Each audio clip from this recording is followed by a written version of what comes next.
नमस्कार, मेरा नाम ज्ञानेश्वर है और आपने देखना शुरू किया है लाइव सिटी। मेरे साथ रोज की तरह दिल्ली से जुड़ रहे हैं देश के जाने माने सीनियर जर्नलिस्ट अजीत द्विवेदी जी। अजीत जी, देखिए नीतीश कुमार के बारे में यदि हम चर्चा करें तो पिछले कई महीनों से हम लोग चर्चा यह करते रहे कि नीतीश कुमार देखिए बिल्कुल गार्डेड है, कंट्रोल्ड है, मीडिया से दूर है, कोई भी वाक्य पूरा नहीं कर पा रहे हैं। लेकिन आज हमने देखा और आपने भी महसूस किया कि नीतीश कुमार मीडिया से मुखातिब हुए और पूरे कॉन्फिडेंस के साथ मुखातिब हुए और उन्होंने सवालों के जवाब दिए। देखिए नीतीश कुमार के बारे में जो बात कही जाती है, आप तो बार-बार कहते हैं कि जब कठिन वक्त आता है तो वह बिल्कुल फिट दिखने लगते हैं। तो देखिए 15 दिसंबर से महिला संवाद यात्रा की शुरुआत की घोषणा की जा चुकी है। इसके लिए 225 करोड़ रुपयों का आवंटन भी बिहार मंत्रिपरिषद ने किया है। तो नीतीश कुमार को आपने आज जिस रूप में देखा, मतलब हमने तो समझा ही नहीं कि वह बीच में बीमार रहे होंगे। आपने बीच में नोटिस किया होगा कि शरीर की हरकत भी उनकी कुछ ऐसी होती थी जिससे लगता था कि उनकी सेहत ठीक नहीं है। तो आज नीतीश कुमार 15 दिसंबर से यात्रा शुरू होगी, इसके पहले ही चुनावी साल तो आ ही गया है। ठीक है, 2025 में चुनाव है लेकिन 12 महीने से भी कम बचे हैं। और खबर यह भी आ रही है कि तेजस्वी यादव भी 3 दिसंबर से फिर से अपनी यात्रा शुरू करने जा रहे हैं, जो यात्रा उन्होंने बीच में रोक दी थी उपचुनाव के कारण। और उधर आपने लालू यादव को भी सुना होगा, जो लालू यादव कह रहे हैं कि ईवीएम में गड़बड़ है और ईवीएम हटा दो, चुनाव हम जीत जाएंगे। लेकिन इसके पीछे की कहानियां, झारखंड की जीत और महाराष्ट्र में एनडीए की जीत, यदि इन दोनों को हम विश्लेषित करें तो हम समझ पाएंगे कि देखिए जब हार होती है तब आप रोते हैं और जब जीत मिलती है तो आप जश्न मनाते हैं। सुप्रीम कोर्ट ने भी हालिया दिनों में टिप्पणी की ही है कि हार और जीत के वक्त आपकी अलग अलग राय क्यों होती है। लेकिन नीतीश कुमार आज बिल्कुल फिट दिखे, पत्रकारों से मुखातिब हुए। हमारे रिपोर्टर आलोक ने भी तीखे सवाल पूछे थे कि आपके विरोधी आपके कई काम को पसंद नहीं करते हैं। तो फिर उन्होंने कहा काम तो हमने ही न किया है जी, और तुम लोग की उम्र क्या है, आप लोग की उम्र कम है इसलिए पता नहीं है, पता कर लीजिए, चाहे किसी की बात हो चाहे बाकी अन्य संदर्भ हो।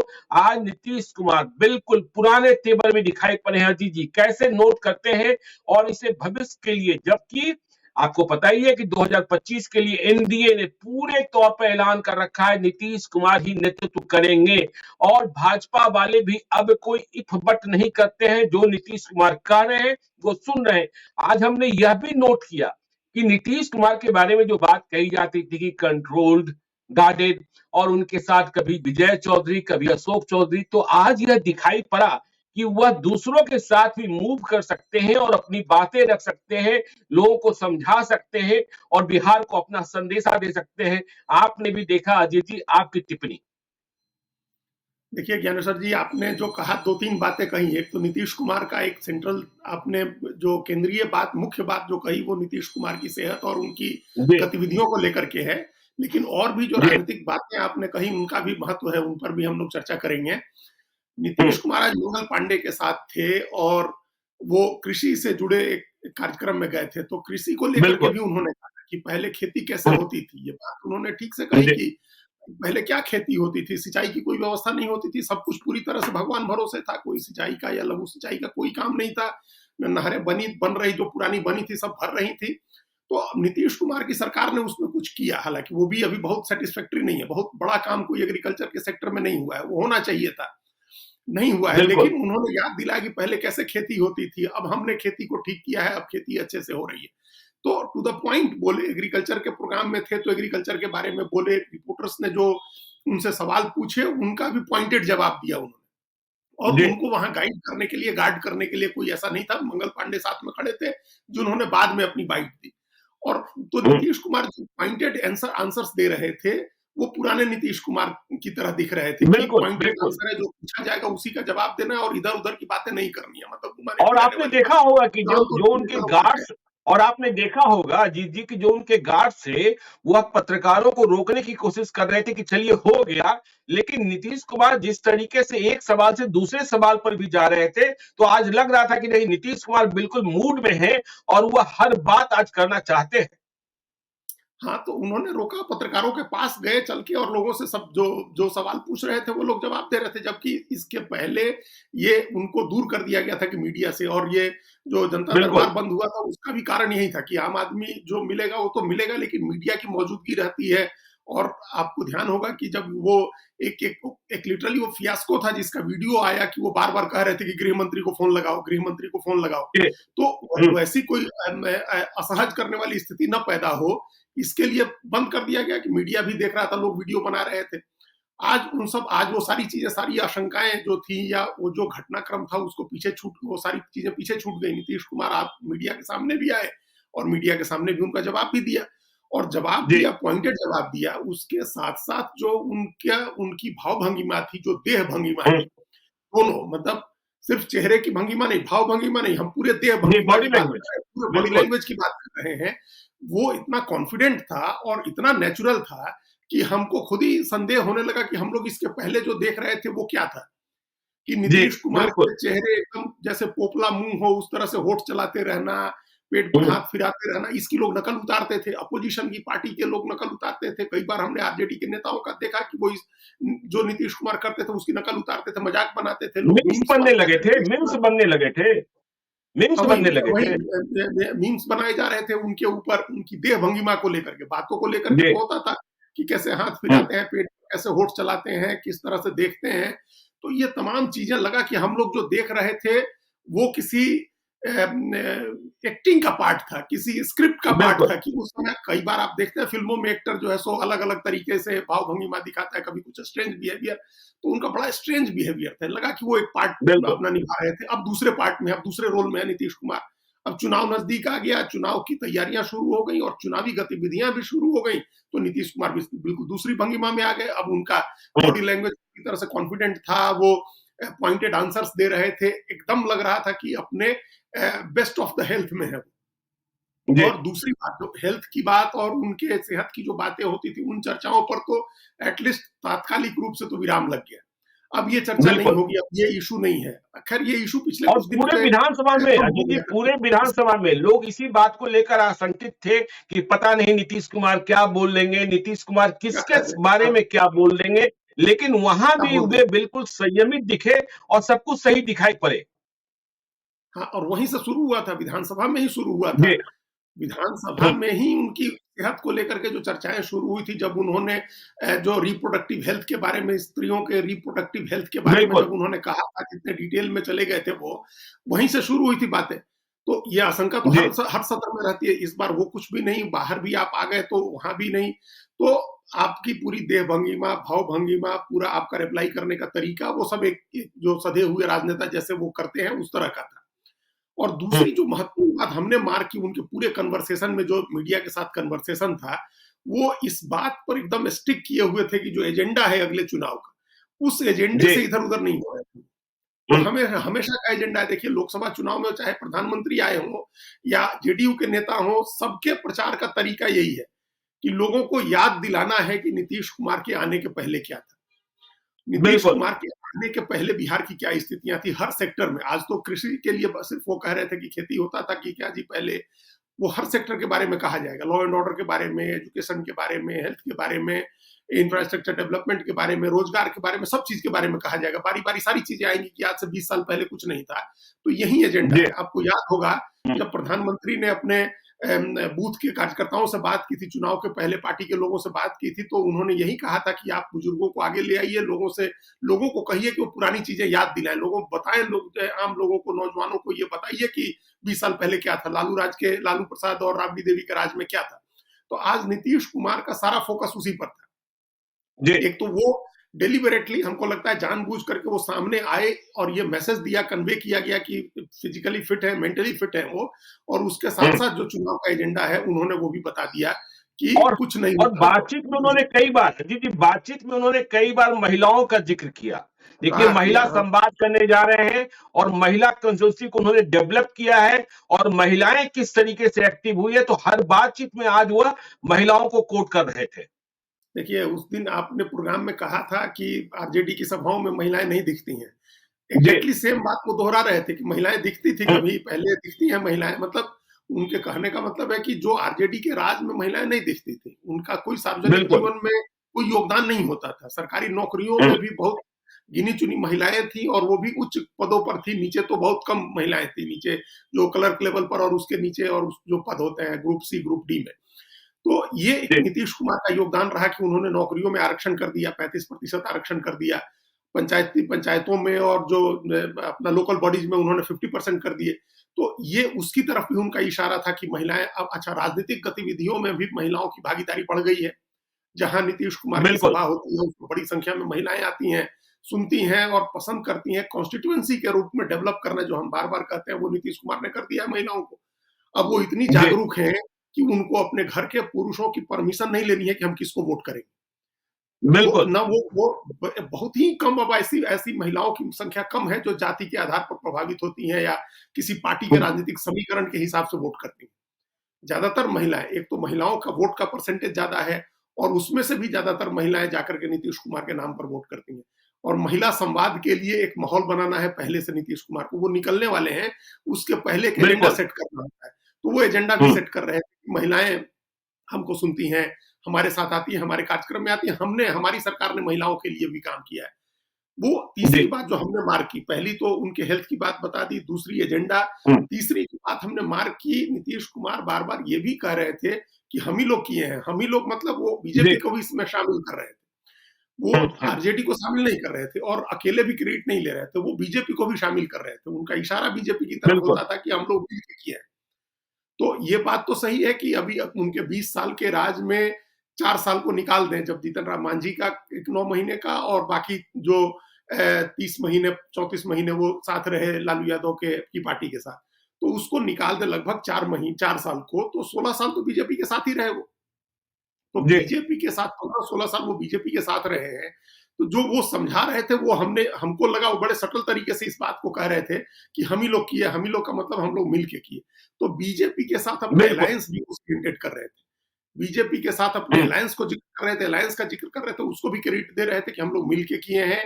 ये भी क्रेडिट दे रहे थे कि जो कुछ भी अच्छा दिख रहा है बिहार में वो हमारी सरकार ने किया है, चाहे महिलाओं के लिए हम्म, हो, चाहे कृषि के सेक्टर में हो, चाहे किसी भी सेक्टर में हो।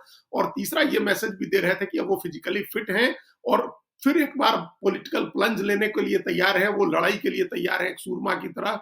और वो सचमुच उस सूरमा की तरह होते हैं कि लड़ाई के समय उनकी सारी ताकत उनमें लौट आती है और जो उनके बिल्कुल। सामने आता है उसकी भी आधी ताकत उनमें चली जाती है। ये जो हम्म, एक मिथिकल राजा के बारे में जो कहा जाता है कि जो भी उसके सामने से लड़ता था बाली के सामने, उसकी आधी ताकत सामने उसमें चली जाती। भगवान राम को भी छिप के लड़ना पड़ा था राजा बाली से। तो बिल्कुल। उस तरह की स्थिति नीतीश कुमार की है। जब वो लालू यादव से लड़ते हैं तो लालू यादव की आधी ताकत चली जाती है। जब वो बीजेपी से लड़े थे तो बीजेपी की भी आधी ताकत चली गई थी नीतीश कुमार में। तो नीतीश जी। कुमार के साथ ये जो वो सूरमा वाली जो उस रूप में नीतीश कुमार दिखे कि अब लड़ाई हम्म, के लिए तैयार हैं, अब हम रण में उतर रहे हैं, मैदान में आ रहे हैं, महिलाओं के लिए भी काम करेंगे, कृषि का भी काम करेंगे, शिक्षा का भी काम करेंगे और हम फिट हैं। तो ये जी। एक बड़ा, अब एक चुनौती जो अब यहीं पर आप देखिए, लालू यादव और तेजस्वी यादव के लिए जो उम्मीद की एकमात्र किरण थी वो ये थी कि उनकी सेहत ठीक नहीं है, तो शायद हम्म, वो सक्रिय नहीं दिखे तो हमको फायदा मिले।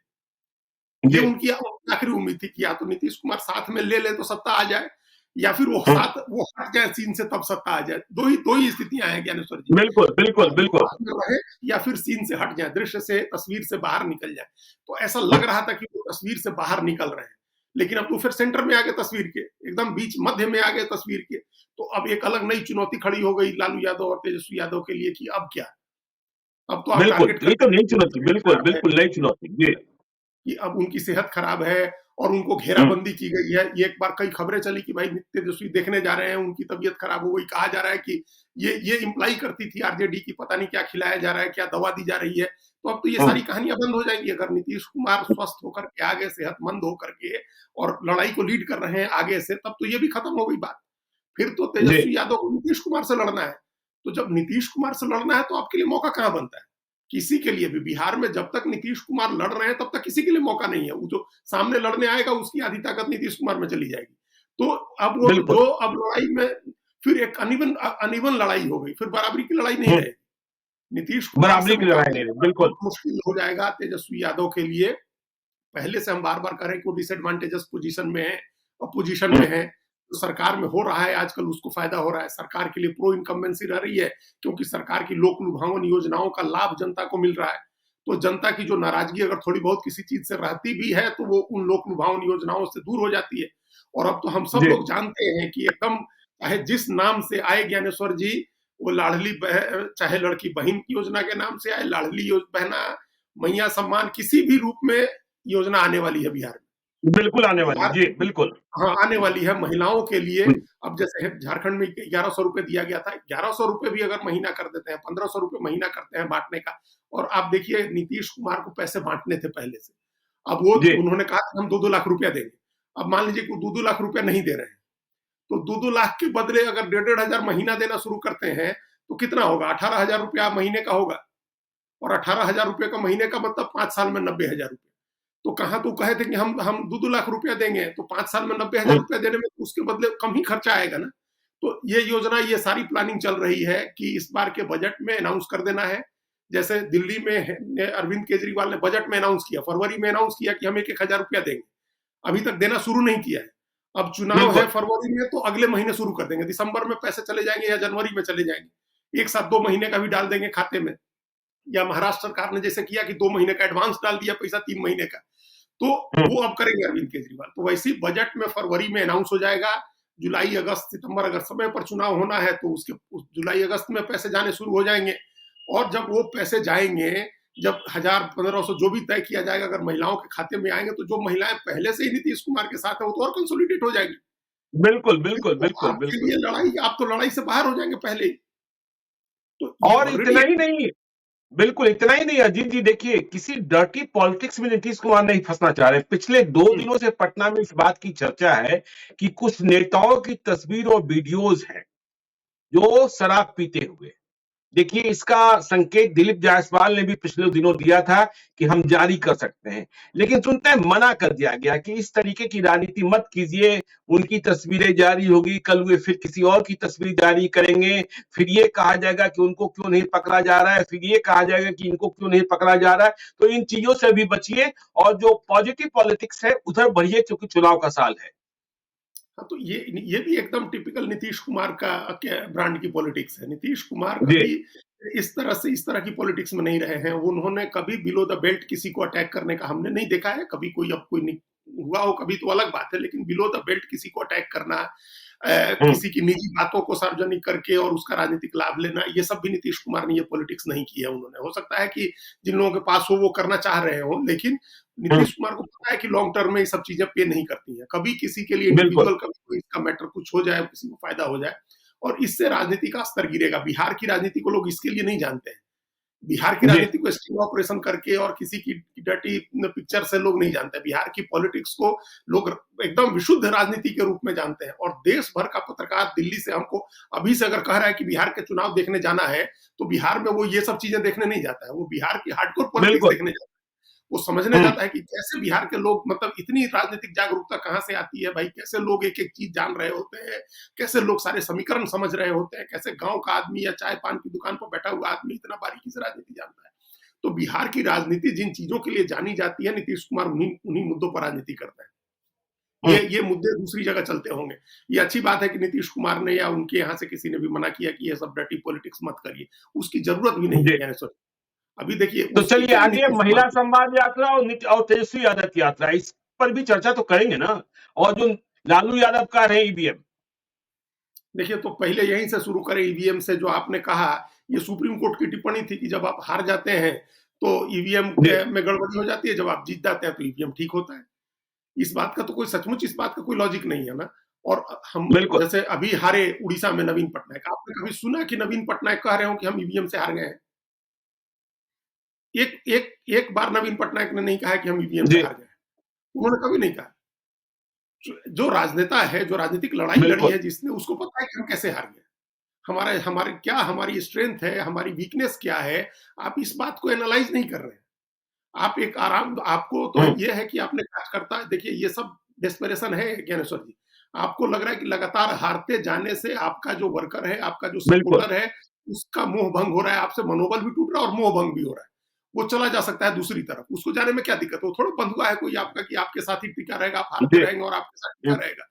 और ऐसा भी नहीं है कि आप कोई आज़ादी की लड़ाई लड़ रहे हैं, देश की आज़ादी की लड़ाई लड़ हम्म, रहे होते तो लोग नुकसान उठा करके भी आपके साथ रहते। तो क्यों आपके साथ रहें? आप अपने परिवार के लिए, अपने रिश्तेदारों के लिए या अपने भले के लिए अगर राजनीति कर रहे हैं, सत्ता का इस्तेमाल कर रहे हैं, राजनीति का इस्तेमाल कर रहे हैं, तो वर्कर क्यों आपके हारते रहने पर भी आपके साथ रहे? तो ये एक चिंता है। इसीलिए वर्कर को ये मैसेज दिया जाता बिल्कुल। है, नेताओं कार्यकर्ताओं को ये मैसेज दिया जाता है कि हम ईवीएम से हारे, ताकि उनका भरोसा नहीं टूटे। हम्म, हमने जगन मोहन रेड्डी को भी कहते नहीं सुना है कि हम ईवीएम से हार गए। आप हेमंत सोरेन ईवीएम पर कोई सवाल नहीं उठा रहे। अरविंद केजरीवाल भी कहाँ करते हैं, अरविंद केजरीवाल हाँ, भी नहीं जब करते हैं। लोकसभा चुनाव में सातों सीटें हार गए तो थोड़े कह रहे हैं कि हम ईवीएम से हार गए। विधानसभा चुनाव तो आप जीत जाते हैं, बिल्कुल। लोकसभा हार गए और हम्म, हेमंत सोरेन जीत गए तो अब वहां ईवीएम की चर्चा नहीं हो रही है। तो ये थोड़े अब आप ये कोई मानने वाली बात होगी क्या ज्ञानेश्वर जी की बीजेपी ने महाराष्ट्र में ईवीएम में गड़बड़ी करके चुनाव जीत ली और झारखंड में आपको जीत जाने दिया ईवीएम से ही? ये कोई ऐसा बिल्कुल। करता है क्या? अगर आपके पास कोई मंत्र है हम्म, सारे चुनाव जीतने का, तो आप उसको सब जगह आजमाइएगा ना। अगर आप ईवीएम से चुनाव जीत जाते हैं तो झारखंड में क्यों नहीं जीतेंगे? इतना माइंस एंड और मिनरल्स से रिच स्टेट है। बैलेट पेपर के दिनों में क्या होता था अजीत जी, यह तो बिल्कुल। देखिए नए जमाने के लोगों को याद नहीं है, लेकिन हमें और आपको तो याद है कि उस जमाने में क्या होता था। पिछले दिनों देखिए मैं अभ्यानंद को सुन रहा था, बिहार के एक्स डीजीपी। वो एक छोटा सा वाक्या बता रहे थे जब वो सासाराम में एसपी थे, कि उन्होंने बताया कि देखिए एक चुनाव था जिसमें मतगणना चल रही थी, आखिरी चक्र की मतगणना बची रह गई थी और कांग्रेस पार्टी हार रही थी, सोशलिस्ट पार्टी चुनाव जीत रही थी। तो मैं इतना भूखा प्यासा था कि मैं वहां से उठकर चल दिया। मैंने कहा कि ठीक है, अब तो फैसले के करीब है ही, मैं 10 मिनट में आ जाता हूं, मेरे बंगले के पास ही था। मैं घर पहुंचा, बंगले पर गया और मैंने अब तक रोटी खाई भी नहीं थी कि वहां से हंगामा शुरू हो गया, जल्दी आइए, जल्दी आइए, जल्दी आइए। जब वहां मैं पहुंचा तो देखा कि जो एसडीओ साहब हैं, रिटर्निंग ऑफिसर हैं, वो हम मेज के भीतर छुपे हुए हैं और जितने बैलेट पेपर हैं वो फाड़ दिए गए। मैंने किसी तरीके से एसडीओ साहब को बाहर निकाला। डीएम साहब तीसरे तल्ले पर। अब एसडीओ साहब इतने डरे हुए कह रहे हैं कि देखिए अब क्या होगा, अब तो चुनाव ही रद्द करना होगा, मतगणना कैसे अब कंप्लीट होगा, बैलेट पेपर फाड़ दिए गए। तो अभ्यानंद ने कहा कि मैंने एक रास्ता निकाला। मैंने पूछा कि यह बताओ कि भाई अंतिम चक्र की मतगणना में कितने मत बच गए थे और पहले वाले राउंड अप आपके पास है कि नहीं। तो मालूम हुआ अंतिम चक्र में इतने वोट गिने जाने थे। तो हुआ कि ठीक है, सब के सब फाड़ दिए गए। तो ये सारे मत जो है वो कांग्रेस को दे दीजिए। हमने एक व्यवस्था निकाल दी, तो कांग्रेस को दे दिए गए। तब भी कांग्रेस पार्टी नहीं जीत रही थी क्योंकि वह पहले से ही इतनी पिछड़ गई थी। तो हमने कहा कि भाई इसके बाद भी नहीं जीत रही है तो फिर दूसरा ही जीतेगा। तो हमने और आपने तो वह दौर देखा है ना कि बैलेट पेपर में होता क्या था जी जी। अरे बिल्कुल ज्ञानेश्वर जी, लोग बैलेट बॉक्स उठा के लेके चले जाते थे, बाहर लोगों को रोक दिया जाता था, बैलेट बॉक्स खोल करके उसमें बैलेट भर दिए जाते थे, एक ठप्पा लगा करके स्याही चुनाव स्याही डाल दिया मतलब था। वही स्याही डाल दिया जाता था, पानी में कुएं में ले जाकर के फेंक दी। अगर हमारे खिलाफ वोटिंग हो रही है तो काउंटिंग जी, सेंटर पर लोग बंडल बना हुआ है, 50-50 का बंडल बनता था, वो बंडल गायब कर देते थे लोग। मतलब 10 तरह की गड़बड़ियां बिल्कुल। उस बैलेट में भी होती थी। तो ये जी, कोई ऐसा थोड़ा बैलेट जो चुनाव होता था वो बड़ा परम पवित्र होता था। बैलेट बहुत पवित्र है, उसमें गड़बड़ी नहीं हो सकती। हुँ, आप उसमें भी गड़बड़ी कर दीजिएगा बैलेट में। इससे भी नेक्स्ट लेवल की गड़बड़ी हम लोगों ने बाद में सुनी कि बैलेट 3 लाख की कॉन्स्टिट्यूएंसी है तो 1 लाख बैलेट पहले ही कहीं और छप गया था और उस पर सत्तारूढ़ बिल्कुल। दल की मुहर लगा करके और बैलेट बॉक्स बदल दिए गए। तो वो तो ईवीएम जी, की तरह वो भी हो जाएगा। अगर गड़बड़ी ही होनी है तो उसमें भी हो जाएगी। तो ये बिल्कुल। कोई एक्सक्यूज नहीं है, ये एक बहाना है खाली। आप अपना आकलन नहीं कर रहे हैं। देखिए, अगर जी, कांग्रेस विपक्षी पार्टियों के हारने की 10 वजह है तो उसमें 10वीं वजह ईवीएम है। पहले हुँ, आप 9 वजह तलाशिए। 9 हुँ, वजह तलाश लीजिएगा, अपनी कमी 9 कमियां तलाश लीजिएगा, उनको दूर कर लीजिएगा और तभी आप नहीं जीतिएगा तो माना जाएगा कि चलिए ईवीएम गड़बड़ हो रही है। 9 बिल्कुल। वजह तलाशिए। आप मेहनत नहीं करते हैं। चुनाव के समय आप पूरे समय राजनीति से आप लोग गायब रहते हैं, कोई दिखाई नहीं देता है जनता के बीच में। चुनाव के समय आप मेहनत नहीं कर, चुनाव के समय खाली सभा करने उतरते हैं आप। आप किस तरह से सीट बांटते हैं, आप लोग जिसको जहां मौका मिलता है वो टिकट बेच देता है, कैंडिडेट इधर उधर से ले आते हैं, आप जाति का समीकरण बनाने में खाली लगे रहते हैं, रिश्तेदारी निभाने में लगे रहते हैं, जी। कैंपेन ठीक नहीं करते हैं, नैरेटिव ठीक नहीं होता है, आपके पास सोशल मीडिया की टीम अच्छी नहीं है, तो 25 कमियां हैं आप, लेकिन हार गए तो उसके बाद ईवीएम का फोड़ देंगे, तो ये नहीं चलेगा, ये तो बिहार में कतई नहीं चलेगा। लालू यादव अपने अपने बचने का रास्ता निकाल रहे हैं। दूसरी बात, तेजस्वी की यात्रा की आपने कही, हम लोग कितने दिनों से कह रहे हैं, एक बार उन्होंने यात्रा निकाली थी, आपको ध्यान होगा, एक हफ्ते की यात्रा की और उसके बाद 18 दिन दुबई में रहे। वो दुबई से भी लौट आए इसलिए क्योंकि यहाँ दिल्ली के कोर्ट में पेशी होनी थी, एक दिन पहले लौट आए, तो क्योंकि कोर्ट में पेशी होनी थी, अगर कोर्ट में पेशी नहीं होती तो वह रुक के ही आते वहां से, और फिर उसके बाद यात्रा स्थगित रही। तो यात्रा तो अब करनी ही चाहिए ना उनको, अभी तो आप चिलचिलाते धूप में भी करते, बरसात में भी करते, जाकर के लोगों के पास बैठते, लोगों से मिलते, जानकारी लेते, ग्राउंड लेवल पर अपना संगठन मजबूत करते। तो अब वो कर रहे हैं, अभी चुनाव का समय, अब चुनाव का साल शुरू हो गया है, तो अपनी यात्रा करें। हम लोगों ने पहले भी कहा था कि संगठन पर ध्यान दे तेजस्वी यादव, नया लीडरशिप पैदा करें, हर जिले में, हर प्रखंड में नए नेता आगे करें, नया नेता उभारे, स्वतंत्र रूप से नेताओं को उभरने दे। जिस तरह से अभी उनकी टीम एक बनी है जो सोशल मीडिया में उनको डिफेंड करती है, या मीडिया में जो उनके प्रवक्ता लोग हैं, जिसने भी किया उनके पास कुछ अच्छे प्रवक्ता हैं, अच्छा इकोसिस्टम एक सोशल मीडिया में आप कर रहे हैं वो लोग, उस तरह से ग्राउंड लेवल पर आप अच्छे नेता डेवलप करिए और दूसरी कास्ट को जोड़ने की कोशिश करिए, समीकरण अपना बड़ा करने की, जो सोशल इंजीनियरिंग करिए। सोशल इंजीनियरिंग, अच्छा क्या सोशल इंजीनियरिंग कोई बिजली के स्विच की तरह होता नहीं है कि वो आप आज जाइए और आज जोड़ लीजिए जाति को, उसको समय लगता है।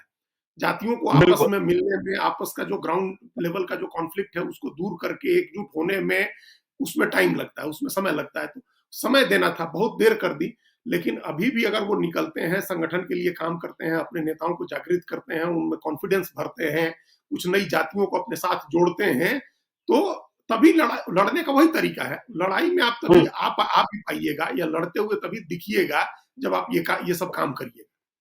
नहीं तो ऑलरेडी बहुत डिसएडवांटेज के पोजीशन में आरजेडी है, बहुत डिसएडवांटेज की पोजीशन में है। वोट का परसेंटेज आप वहीं 32% वोट लेकर के घूम रहे हैं, जिसमें हम लोग चर्चा कर चुके हैं विस्तार से कि जिसमें ऐसी दरार आई है कि आपका यादव मुस्लिम का ही वोट डिवाइड हो रहा है।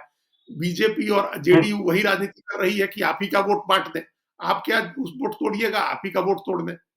तो ये इस स्थिति को भी बदलने की कोशिश उनको करनी चाहिए है कि नया। और सबसे बड़ी बात, सबसे बड़ी 50% महिलाएं, देखिए रोज तेजस्वी यादव कह रहे हैं कि नौकरी मतलब तेजस्वी यादव, हम 200 यूनिट बिजली फ्री दे देंगे, लेकिन जनता कहां पसंद कर रही है, जनता कहां इसके चक्कर में फंस रही है। 4 उपचुनाव हुए और चारों में आपको हार मिल गई, 4 विधानसभा के उपचुनाव में। तो आपको देखना होगा, और महिलाओं के बीच आप कैसे पॉपुलर होंगे, और लालू यादव का जो बैगेज आपके ऊपर है, क्योंकि नीतीश कुमार आज फिर से स्पष्ट कर चुके हैं कि 2005 के पहले क्या था इसकी तस्वीर दिखाएंगे, और जो नए लड़के वहां मौजूद थे उन्हें कहा कि आपकी उम्र कम है अभी, इसलिए आप जानते नहीं है। हाँ, तो अब जो कम उम्र वाले हैं उनको बताया जाएगा, बड़ी उम्र वाले लोग बताएंगे कि सचमुच क्या स्थिति थी। जी। तो ये अच्छा, महिलाओं वाली बात आपने जो कही वो तेजस्वी यादव के लिए एक बड़ा हेडेक है, बहुत बड़ा सिरदर्द है कि महिलाएं नहीं जुड़ती हैं आरजेडी के साथ। और जो आपने 200 यूनिट बिजली फ्री दे देंगे, आप 400 यूनिट कह दीजिए, आप देंगे और दूसरा आदमी दे रहा है, अभी चीजें फ्री में दे रहा है, मान लीजिए कि वो फ्री में जब वो नगद पैसे देने शुरू कर देंगे तो उसका क्या जवाब होगा आपके पास। तो आप ऑलरेडी जो हम कहते हैं आप पोजीशन में है, आप वादे कर सकते हैं, आपके वादों पर भरोसा कैसे करेगी जनता। जनता तो आपके वादों पर भरोसा कहीं कर ही नहीं रही है। आपने तो लोकसभा चुनाव में क्या वादा किया था, लोकसभा चुनाव में ये वादा था कि हम हर महीने 8,000 रुपया देंगे, हर महीने 8,500 रुपए देने का वादा था ना, कि बाद में कई जगह हम लोगों ने सुना कि पैसे मांगने चली गई थी, लोग पैसे मांगने पहुंच गए थे कांग्रेस पार्टी के मुख्यालयों में, उत्तर प्रदेश में कई जगह हम लोगों ने देखा। तो 8,500 रुपया के ऑलमोस्ट 8,500 रुपया, 1 लाख रुपया साल का देने का आपने वादा किया था कैश, और राहुल गांधी ने कहा था कि एकदम खटाखट पैसे आने लगेंगे, तो उस पर कहां लोगों ने यकीन किया। तो आपका बैकग्राउंड भी तो ऐसी नहीं है, साख भी तो ऐसी नहीं है कि आप कह देंगे और आप पर लोग यकीन कर लेंगे। और दूसरा जो सरकार में है वो दे रहा है, तो देना शुरू कर देंगे ये लोग तो और मुश्किल हो जाएगी। इसलिए वो वादे करें, वादों से ज्यादा हमारा है कि रियल पॉलिटिक्स करें। रियल पॉलिटिक्स का मतलब कि आप ग्राउंड पर जाएं, ऑर्गेनाइजेशन की पॉलिटिक्स करें, ऑर्गेनाइजेशन मजबूत करें और सोशल इंजीनियरिंग करें, दूसरी जातियों कास्ट को जोड़ने की कोशिश करें, उनके लीडर्स को जोड़ने की कोशिश करें। मिल जाएंगे, ऐसा नहीं है कि जो सारे अति पिछड़ी जातियों के नेता या सारे दलित नेता या सारे सवर्ण नेता जेडीयू के साथ है या बीजेपी के साथ है, आप देखिए नेता, उसमें जो नेता है अलग से उसको आगे करिए, आप उसको महत्व दीजिए, जोड़िए, अपना वो बिल्कुल। रियल पॉलिटिक्स करें। हमने एक दूसरी चुनौती देखी ज्ञानेश्वर जी, आज ही देखी बल्कि हमने, जी। जो तिरहुत में जो एमएलसी के चुनाव में उपचुनाव प्रशांत है। किशोर का, हाँ, उस हाँ, उपचुनाव में जो बिल्कुल। प्रशांत किशोर का है, प्रशांत हुँ, किशोर कह रहे हैं कि जंगल राज से मुक्ति पाइए। तो हुँ, प्रशांत किशोर इस शासन को जंगल राज बता रहे हैं। हुँ। तो ये चुनौती है। अगर क्राइम कंट्रोल नहीं होता है, अगर स्थितियां ठीक नहीं करती है जेडीयू, तो जो नई पीढ़ी है जिसको नीतीश जी याद दिला रहे थे कि तुमको नहीं पता है ना, उसको तो आज की हकीकत पता है ना, आज की स्थितियां तो वो देख हाँ, रहा है। वो प्रशांत किशोर कह रहे हैं कि 2005 के पहले जो था कि वो अपराधियों का जंगल राज था, अब अधिकारियों का जंगल राज है। जो भ्रष्टाचार की बात होती है और उसके साथ जो अपराध का तड़का लग जाता है। हाँ, तो उनका बैनर देखा एक हमने, जो उन्होंने शिक्षा स्वास्थ्य जी। के साथ उन्होंने जोड़ा था कि जंगल राज से। तो हुँ, अभी की जो स्थिति है, तो जो नई पीढ़ी है जिनको कह रहे थे नीतीश कुमार की आपने नहीं देखा है, तुमने नहीं देखा है, वो अभी वाली चीजें तो देख रहा है। और बिल्कुल। अपने सोशल मीडिया के जरिए वो देश के दूसरे हिस्सों में जो विकास हुए हैं, जो स्थितियां हैं, वो भी देख रहा है। वो जी। अपने प्रदेश का पलायन भी देख रहा है और दूसरे राज्यों का विकास भी देख रहा है। वहां की चकाचौंध भी देख रहा है वो, वहां की हुँ, बड़ी-बड़ी बिल्डिंग्स भी देख रहा है वो, वहां के एजुकेशनल इंस्टीट्यूट और हेल्थ इंस्टीट्यूट्स भी देख रहा है। तो ये एक चुनौती है कि जब पूछा जाएगा कि ठीक है जंगल राज से तो मुक्ति दिलाई आपने, लेकिन क्या इसी इतना ही 20 साल में इतना ही हो सकता था बिहार में, या इससे बेटर जी, हो सकता बिजली, था? सड़क, पानी के अलावा आपने क्या किया? क्या किया? हाँ, इस क्या इतना ही हुँ, आप हो सकता था? आप बहुत योग्य हैं तो आप इतना ही कर पाए, इसके आगे क्या? बिल्कुल। तो हुँ, लालू यादव के मुकाबले में आपका बेटर है, लेकिन बाकी हुँ, जो स्टैंडर्ड एक देश में बना है उसके मुकाबले तो बहुत अच्छा नहीं है। उसके जी, मुकाबले तो हम लोग सस्टेनेबल डेवलपमेंट गोल के हर मानक पर सबसे नीचे हैं। तो बिल्कुल। ये अगर हाइलाइट होता है तो ये एक चुनौती होगी। तो हम जो पहले भी हम लोगों ने चर्चा की है, नीतीश कुमार को भी अपना विजन बताना होगा आगे का कि हमारी क्या दृष्टि है। पीछे वाली बात तो ठीक है, उससे वहां से आप आगे ले आए, लेकिन अब इसके आगे क्या करेंगे? उसका विजन बताना चलिए। होगा, इसके आगे हम क्या जी, करेंगे, ये विजन बताना होगा। मुफ्त की घोषणाओं के साथ-साथ ये विजन देना होगा। चलिए, तो देखिए नीतीश कुमार को विजन बताना होगा, तेजस्वी यादव को अपनी साख, सबसे पहले तो साख बनानी होगी और प्रशांत किशोर तो अभी खुले मैदान में हैं, क्या होता है, क्या नहीं होता, यह देखने की बात होगी। तो हम चर्चा आगे भी जारी रखेंगे, आप देखते रहिए लाइव सीरीज़ को। यदि अब तक आपने हमारे यूट्यूब चैनल लाइव सीरीज़ को सब्सक्राइब नहीं किया है, तो ज़रूर कर लीजिएगा और यदि इस वीडियो को आप फेसबुक पेज के माध्यम से देखें, तो पेज को लाइक कीजिएगा। हैंडल एक्स पर भी हमें फॉलो कीजिए। धन्यवाद।